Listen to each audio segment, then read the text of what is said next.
No country in the world is debt-free. The United States is at the highest level in its history, with debt exceeding $38 trillion. The European Union's debt is around $14 trillion. Japan's debt is nearly $9 trillion. Even oil-rich countries, export giants like Germany and China, and all other states carry a heavy debt load. But the real question is this: if everyone is in debt, then to whom do these debts belong? This is Economy Untold, where money, power, and history meet.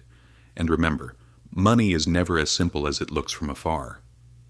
Because debt is not just a weight on shoulders, it is the invisible skeleton of the modern world. The unseen support of wars, crises, economic rises, and collapses. And when you trace the debt spiral far enough back, you encounter an unexpected reality. The world is actually indebted only to itself. But this doesn't mean everyone benefits equally. Today, the total global debt exceeds $315 trillion. That is nearly 3 times the size of the global economy. So how did we get here, and what happened along the way? To understand this, we need to go way back, to the very beginning when debt was first born. National debt was born not from credit cards or digital money transfers, and not on Wall Street, but on the battlefield. In 1694, England was at war with France, and its gold reserves were depleted. The king turned to merchants for help. They funded England in exchange for future taxes. To manage this system, the Bank of England was established. This was revolutionary. The state could now spend money it did not yet have. It was the starting point of modern finance and government bonds. France copied this system. The Netherlands improved upon it. America adopted it to finance its independence. National debt became not a sign of weakness, but a measure of trust. The ability to borrow became the ability to govern. 3 centuries later, you will see that debt has now become the world's largest export.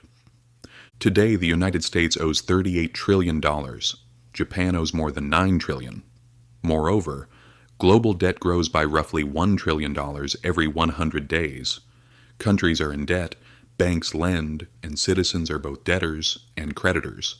So if everyone in the system is in debt, who is the creditor?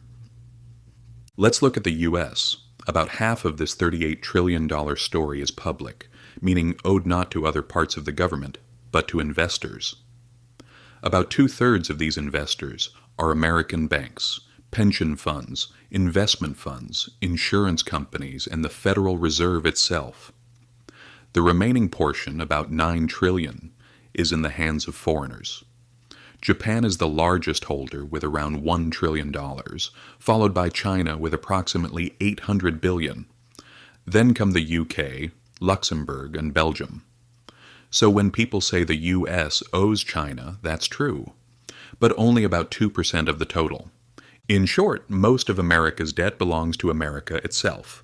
Other countries have the same story. Japan lends to the US. The US lends to Europe via the IMF. Europe lends to developing countries through the World Bank. They in turn park their savings back into developed economies. This game is an invisible play of debts passing silently around the globe. And in this system, the strongest players are not the states, but the markets, hedge funds, giant pension funds, central banks. They decide whether a country borrows cheaply or at a premium. When trust is lost, currencies collapse, governments fall. Central banks are the heart of this system. They buy government bonds and create new money in return. So every circulating currency is actually another face of debt. But the truth is, debt is the most crucial cog in this machine. Governments and systems stay afloat not by paying off debt, but by borrowing. For example, the United States will never fully pay off its $38 trillion debt. It will refinance it indefinitely.